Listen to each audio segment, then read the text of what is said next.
A normal, ordinary young man gets reincarnated, but unlike the cliché of being teleported to another world, as a stud with overpowered abilities and a harem of beauties at his side, he gets reincarnated as a sword. Instead of slowly coming to terms with his new reality, Ethan is forced to witness each uneventful day go by while being lodged in some rocks, but his story eventually starts getting interesting when a man named Zhang Tani finds him while fleeing from a group of attackers. What is in store for you? Stay tuned to find out. Master proves to be the ultimate scumbag. His new master Mahamu is a true greedy bastard who stole the divine sword off of Elon's corpse. Moreover, he plans to sell this expensive-looking sword to get some money after Mahal, who gets back from his shitty debt-collecting job where he is regularly beaten by his leader. He returns back to his home. Once there, he sees his wife in bed with another man. Seeing this, he immediately becomes enraged, calling his wife and the man she is with an adulterous couple, but his anger is quickly calmed down when this man pays Maham 1,000 gold coins and buys her wife. Moreover, some of his peers and superiors show up at his house to retrieve some treasures he had found, but once there they make fun of Maham, who calling him names for letting her beautiful woman run off with someone else. There Ethan notices something stating that it seems that beauty can inspire a fighting spirit. The end. In a fit of rage, Mahong picks up the divine sword, prepared to kill these men that mock him. However, he decides against it and turns around with his usual background character energy, claiming that the treasure he found is nowhere to be found and might have gotten stolen. Hearing this, the loan sharks become angered. The leader, Scar, kicks Mahong in the stomach. In addition, he orders his men to burn down the house, and they immediately do so with his only position set ablaze. Mahong is distressed and distraught, whereas Scar once again mocks him, announcing that if he can pay for stuff, it is better he just burn it all down in just a few moments. Mahong, who is surrounded by the flames, is helpless in this situation. All of Ethan whispers into his ears, asking him if he wants the power to break through this miserable and difficult situation. He claims that he is prepared to die. Consequentially, Mahong picks up the sword, and his eyes start glowing red as a sinister aura engulfs the divine sword. With this, he dashes outside and manically runs towards the lone sharks, although they are taken aback by Mahong, who in this state remains unfazed and tries to turn back to subdue his opponent, but this is the end for him. Mahong chops his head clean off as the onlooking subordinates watch the events unfold in sheer horror.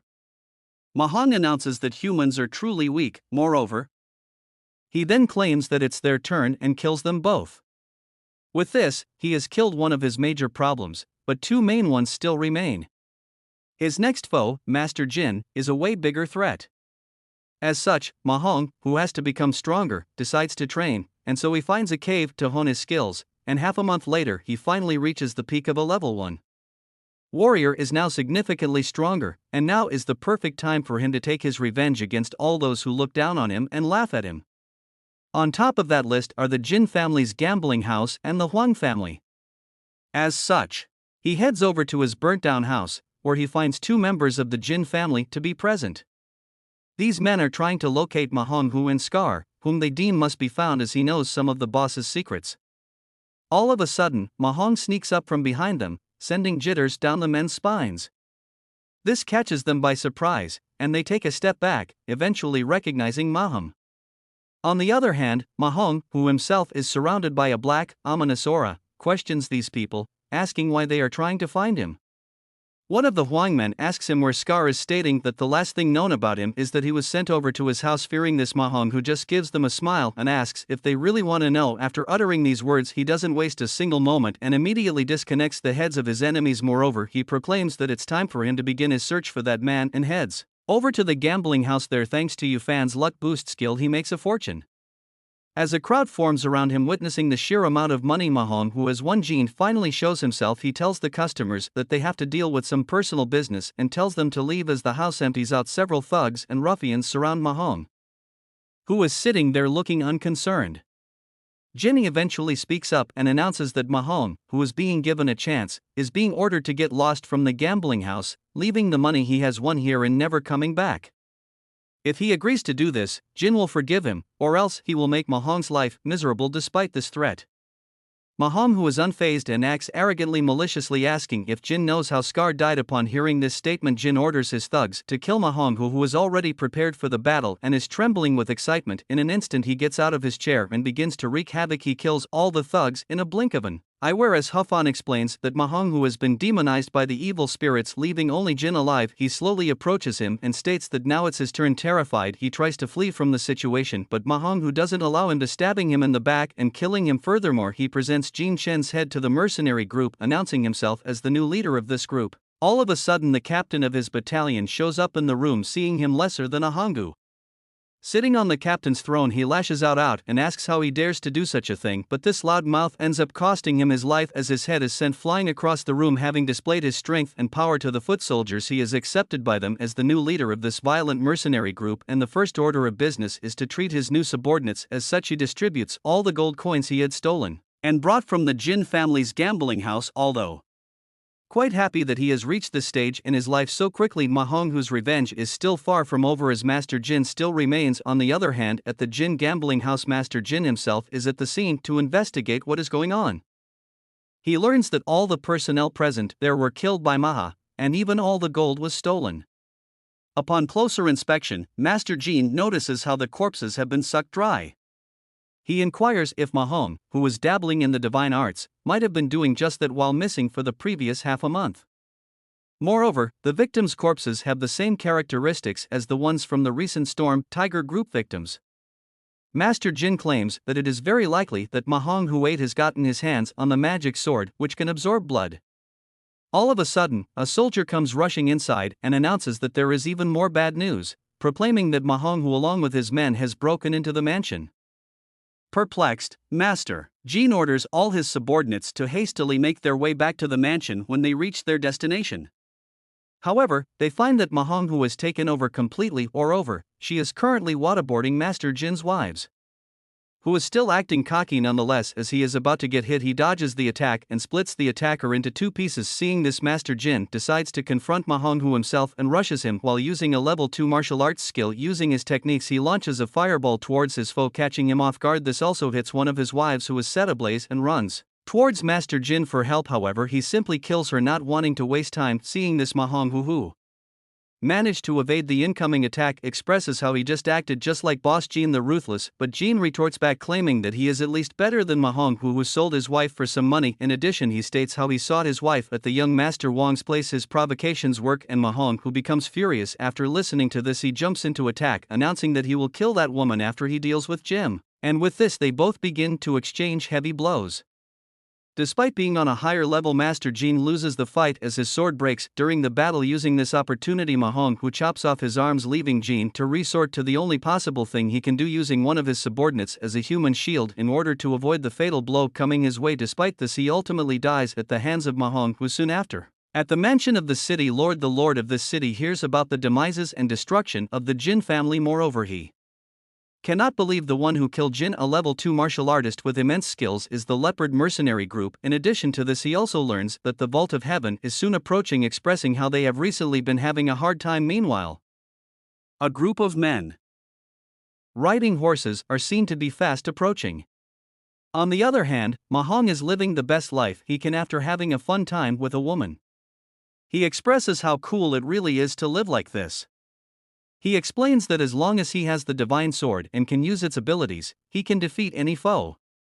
As the sword feeds on the blood and soul of the defeated enemies, he only needs to kill more and more in order to become stronger, stating that it is unnecessary for him to train anymore.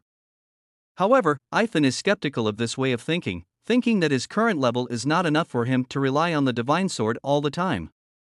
On the other hand, the city lord still has no information on the attackers of the Jin family. All they know is that the old leader of the Leopard mercenary group has been replaced by someone new, whose identity is still unknown. In addition, the new leader's swords are almost exactly identical to the ones he once had. Hearing this, the city lord decides to send out some spies to spy on the Leopard group to better gauge the opponent's level. Soon Mahong, who learns of the presence of the spies around them, as such he orders his troops to kill all the spies along with the city lord and his guards, not wanting them to intervene in his fun tonight. And so while his subordinates accomplish the task, he himself heads over to the Huang mansion. There the young Master Huang is seen bathing and playing around with all the beautiful women he has acquired, when all of a sudden he hears a noise outside. In addition, Mahong, who then walks inside the bathing room, and upon seeing him, Huang commands the guards to kick him out. However, there are no guards inside his Mahong, whose troops have already disposed of them all. In addition, Mahong, who then cuts Huang's arm off, and he shrieks in pain. Suddenly he gets news that 13 members of the Huang family have been murdered in cold blood back at the city lord's mansion. He also gets news that 10 of his spies have been killed. Moreover, over in the hallway, a commotion is heard, revealing that the leopard group has arrived to overtake the mansion soon after their invasion. Mahong, who is confronted by Zhao Jiao, the city lord, unleashes an attack out of nowhere, but Mahong is barely able to fend it off, and so a bloody battle begins. Zhao Gao repeatedly strikes, but his opponent is able to defend every time, which makes him realize the true potential of this divine sword nonetheless. With a level greater than that of Mahong, he is able to inflict damage and send Mahong flying away after crashing into a nearby wall. Mahong wonders how on earth this could happen, whereas Ifan explains this is due to him not honing and cultivating his skills with the sword and only relying on the divine sword's abilities. All of a sudden Zhao Jiao again rushes into the attack and ends the fight with the sword at his neck. Mahong, who is left no choice but to plead with the fan for more strength, and he agrees to aid his master. However, the surge in power causes Mahong whose life energy to be drained from his body. This causes his body to shrivel up a bit. Moreover, the increase in strength and the change in appearance are both immediately noticed by the city lord, as Mahong, who begins to attack Jiago, expresses how he cannot win against his opponent in such a state and decides to take a step back, but this proves to be a grave mistake as Mahong, who continues to rush in and defeats the city lord once and for all. Despite this, his bloodthirst doesn't come to an end, and Mahong, who in a crazed state begins to kill everyone indiscriminately, murdering even his own comrades. All of a sudden Mahong, who collapses onto the ground and dies from not getting enough blood. This unlocks a temporary skill which brings bad luck to the user. Therefore, when a small fry sees the divine sword on the ground and picks it up thinking that he will be able to rise the ranks quickly, suddenly dies when a block of stone falls from the ceiling straight onto his head. After the entire ordeal is over, the disciples of a certain sect arrive at the mansion of the city lord. There the juniors are distraught after seeing the blood of the dead has been completely sucked dry, making them wonder if someone is cultivating some kind of evil martial arts technique. Moreover, the leader of this sect also learns that a man by the name of Mahong, who was the one responsible for this incident, but the thought of the city lord himself being killed never crosses his mind. He thinks that a level 3 warrior will never fall so easily at the hands of a no-name punk in spite of the circumstances of the situation, but his entire world is shaken when he happens upon the corpse of Zhang. Seeing his corpse, he orders his subordinate to care for the dead body, stating that they will have to decide upon the next lord of the city as soon as possible in order to quickly stabilize the Heavenly Wolf City. Once again, all of a sudden they hear an announcement as per the statement Mahong, whose corpse has also been discovered, and as such the leader heads over to see it firsthand, finding that even Jiang Xiaoming's body has been sucked dry. This makes the leader think that the evil technique he was cultivating must have backfired. In addition, he orders his disciple to set the corpses aside and bury them. Furthermore, he commands them to collect all the good quality weapons they can find and bring them back to the sect. And so while the disciples carry out the orders they have received, a young man named Jossi finds the divine sword and is creeped out by its aura. As such, he calls for Zhang Xiaoming, who investigates the strange sword on his behalf, but Zhang Xiaoming learns that this sword is no ordinary sword, rather it is the blood-sucking the divine sword. As soon as he picks it up, he feels an incredible surge in power, making him lose his senses for a while. However, after getting brought back, he acts nonchalantly and claims that this sword is nothing out of the ordinary. He then resumes his task while secretly harboring the knowledge that this sword is the divine sword. On the other hand, Ifan is not too stoked about his new master, who is also a level 1 warrior. In spite of this, he still has something to look forward to, revealing that he has unlocked the map after all this time and upgrades, and reached the Tianqiang mountain. On the way, one of the disciples points out how Zhang Xiaoming looks to be in a good mood despite the assessments approaching. According to the disciple, looking at Zhang Xiaoming's current state, there is no way he will pass, but Zhang Xiaoming tells him to not worry about him and mind his own business anyways. The students eventually reach their destination. There, Jossi, the one who originally uncovered the sword, approaches Zhang Xiaoming and asks if he wants to show the sword they found to the inspector old mankind, but Zhang Xiaoming claims that there is no need for that as they will check it themselves when they get the time bad. So after delivering all the swords and stealing the divine sword, Zhang Xiaoming makes his escape and begins to train in secret, hoping that this divine blood-sucking sword will help him improve with haste. After a few days pass, Justy comes talking for him. Seeing Zhang Xiaoming has stolen the sword, he explains that he was sent by the leader after Jiang Xiaoming didn't show up and slacked on his daily duties. Moreover, he adds that Jiang Xiaoming will get into trouble if the sword is discovered in his hands, but Jiang Xiaoming gets angry. He claims that this is none of his friend's concern, telling him to stay quiet about this and not tell anyone about the sword's secret. By the look in Jiang Xiaoming's eye, Justy agrees, but later decides to inform the leader anyway. Jiang Xiaoming has already expected this and confronts him midway. Although Xiaoxi tries to plead ignorance, he chops his head clean off, telling him to go to hell. Nonetheless, he immediately realizes what he has done. He has killed his friend. Despite the dire situation, he somehow manages to convince himself that this is all Joc's fault when suddenly the divine swords begin to upgrade. Eventually, the day of the assessment arrives at the sex martial arts field. The instructor addresses the crowd, beginning with inquiring where Justi has disappeared to because Zhang Xiaoming is close to him. The instructors asked him about Justi's whereabouts. However, Zhang Xiaoming keeps calm and claims that he has no idea, stating that he must have gone home because he might have been feeling unwell, but in reality Zhang Xiaoming has actually buried him in the ground a few days back. The lack of change in his facial expression while lying amazes Yu Fan, who expresses how it's a pity that this guy isn't an actor. Regardless, the assessment is now underway. All of a sudden, one of the senior disciples approaches Zhang Xiaoming and states that he didn't expect him to already reach level 2 as a warrior. However, despite this, he claims that will take the first place in this test, but Zhang Xiaoming acts cocky, telling him that they will know at the end. And so the first stage, the individual battles, begins. When Zhang Xiaoming takes the stage, he uses his divine sword and easily defeats his foe, even going as far as to break his opponent's weapon. Moreover, the senior disciple also notices that something is wrong with the sword Zhang Xiaoming is building, and as such, after the battle ends, he again approaches him and asks about the swords. Zhang Xiaoming lies, telling him that he bought his sword from below the mountain and that this sword will not leave his position until he dies. His statement confirms to the senior disciple that something shady is going on, but he can do nothing about it, and so ultimately, the final battle is now at hand. Zhang Xiaoming is facing the senior disciple Zhang Shan, and the announcer reveals that the prize for winning this fight will be a bottle of mid-grade Geo and Dan. Consequently, the battle begins and things get heated from the beginning. Nevertheless, using a fan's insane skills and abilities, Zhang Xiaoming is able to completely overpower his foe and wins in the blink of an eye. Seeing Zhang Xiaoming's skills, the instructor compliments his progress and adds that Zhang Xiaoming will be recommended to enter the beast hunting competition. And so after the battle, Ifan learns that he is still some ways away from becoming at a class weapon. According to him, many warriors of level 6 use class weapons, and when the time comes for him to transform his master using him will be something akin to a sin. Regardless, now that he is to enter the competition, Zhang Xiaoming begins to cultivate and hone his skills. 2 months passed by, and finally the awaited day of the beast hunting competition arrived. Ifan is ecstatic that he will get to see some action after these 2 months filled with nothing but training and cultivating. While Zhang Xiaoming is the center of attention for his sect, Zhang Shan is also participating and watches him with anger. Not long after the organizer of this competition, Zhang Liason, makes his appearance to the crowd. He explains that the competition is about to start this year.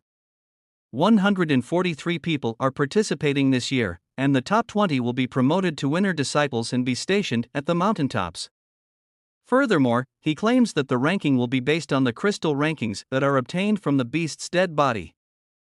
Consequentially, the students are taken to the edge of a forest, and the contestants are allowed to venture into the wild python forest, which is named after a level 6 python that resides in this very forest. As the other participants chat with each other about the possible dangers of venturing too far deep into the forest, Zhang Xiaoming is unconcerned and explains that the only way to get a stronger crystal ranking is to head deeper than anyone else, and that is exactly how he plans to win the competition, even if and is supporting Zhang Xiaoming's decision and hoping to see some blood-filled action. As the competition, the management gives each participant a specially designed bag to hold the crystals they collect and reminds them of the time limit of 1 day and the rules of the competition, so everyone immediately rushes inside the forest, while Zhang Liason, who is waiting outside, is seen to be extremely happy.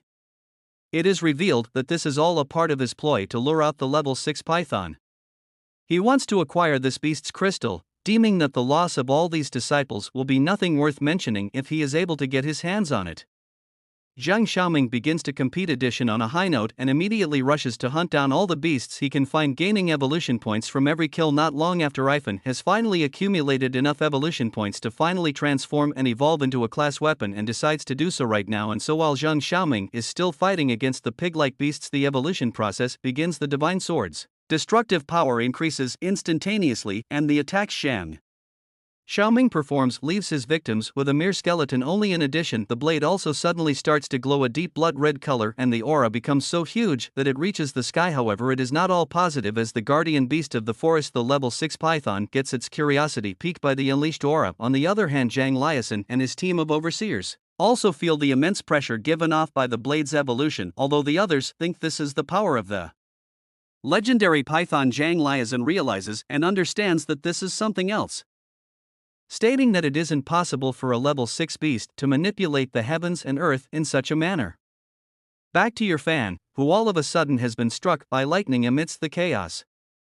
Jiang Xiaoming loses possession of his miraculous blade, which keeps getting stuck by lightning repeatedly in order to fulfill the evolution. Eventually, thanks to a giant lightning strike, Ifan emerges from this entire process stronger than ever before, as in a class sword whose entire skill set has leveled up as well in correspondence with his new evolution. After the evolution, Jiang Xiaoming picks up the sword and immediately understands how significantly his divine weapon has been improved, feeling a powerful force from within it. He is delighted to be able to call this blade his own. On the flip side, Ifan is also delighted because the evolution has given him a new function, being able to communicate with the user via words. To test this out, he gives Jiang Xiaoming the basic info about the divine sword. However, this makes his master think that this means the divine sword has accepted him as its master, but this is far from the truth, as Ifan explains that he only did so in order for Jiang Xiaoming to learn more about his weapon, get even more pumped up, and help you fan evolve even more. Consequently, the hunt begins again for the duo. Jiang Xiaoming fights against several pig-like beasts, noticing that his weapon is getting sharper and sharper with each strike. In addition, the increase in power is substantial, and Jiang Xiaoming is amazed at the true potential of this divine weapon. On the other hand, a group of participants are fighting against the level 3 flame black bear but appear to be at a major disadvantage, in spite of having the numerical advantage.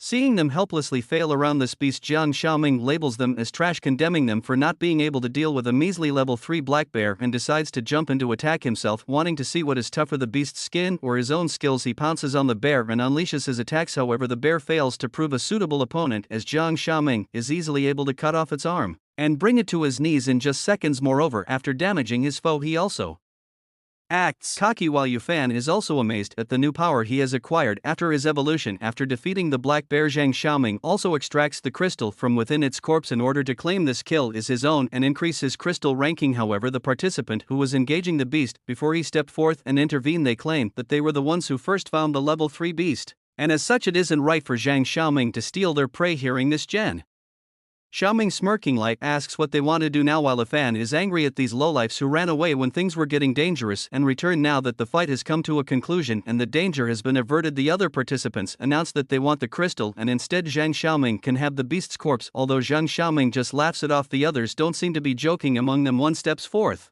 and states that he knows Jiang Xiaoming's eldest senior brother, trying to show off his seniority to get the advantage kids he wants, but this action backfires as this statement only makes Jiang Xiaoming more and more furious, who then decides to intimidate others using a skill he is able to borrow from the divine sword, the Phantom Dance. Uses his high speeds to inflict many small knife wounds onto his opponents, proclaiming that he will be taking the crystal with him as he heads back because he was the one who defeated and killed the bear, stating that he will be taking first place in the beast hunting competition this time. While Yufan is ecstatic after gaining so many evolution points in such a short duration of time thanks to the beast contest, all of a sudden disciples of another school emerge from the vegetation. Among them is Lin Xiao, who mocks Jiang Xiao for thinking that he will be the one who acquires the first position in the competition, while his friends try to warn him about the divine sword and tell him to act carefully. Lin Xiao keeps on ridiculing Jiang Xiaoming, asking where he stole such a powerful sword from, but Jiang Xiaoming doesn't let any info out, simply replying that this is his forward, and inquires if all these low lives will now band together and jump in to rob him of his belongings. But Lin Xiao expresses how he doesn't think this is robbing and adds that it isn't considered stealing to take back the divine sword and the level 3 beast's crystal,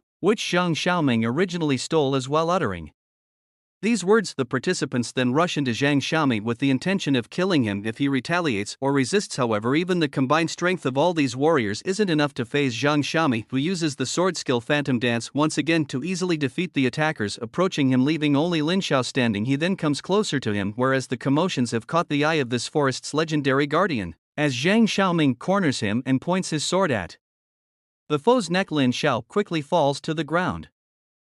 There, he then begins to plead for his life, bowing down and apologizing for the unpleasant actions he displayed before. However, this is all a ruse to lower Jiang Xiaoming's guard. All of a sudden, Lion Xiao uses poison-covered projectiles, and although Jiang Xiao tries to stop them, he gets hit by one upon realizing that he has been hit.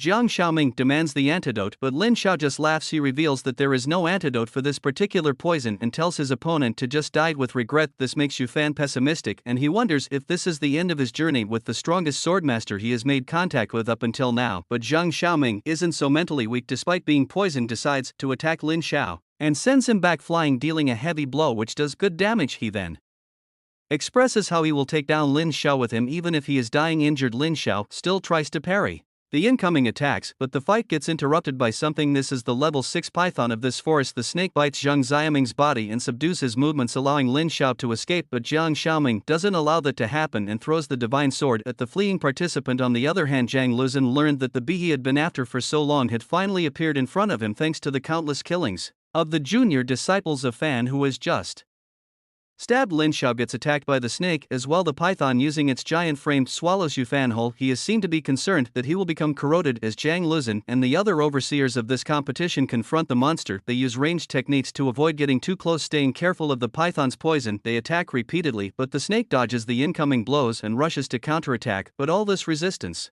is futile as its opponents use their numerical advantage to inflict damage. However, after getting wounded, the python decides to tunnel underground, although Zhang Liazhen thinks that it's trying to escape. This is the farthest thing from reality as the beast tunnels through the ground and attacks the men from underneath. In the meantime, Yifan is currently safe. He reveals that his defensive stats are too high for this level 6 beast stomach to digest him. However, Jiang Xiaoming isn't so lucky.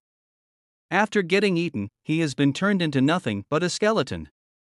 Seeing him now is like seeing a lifeless bag of bones.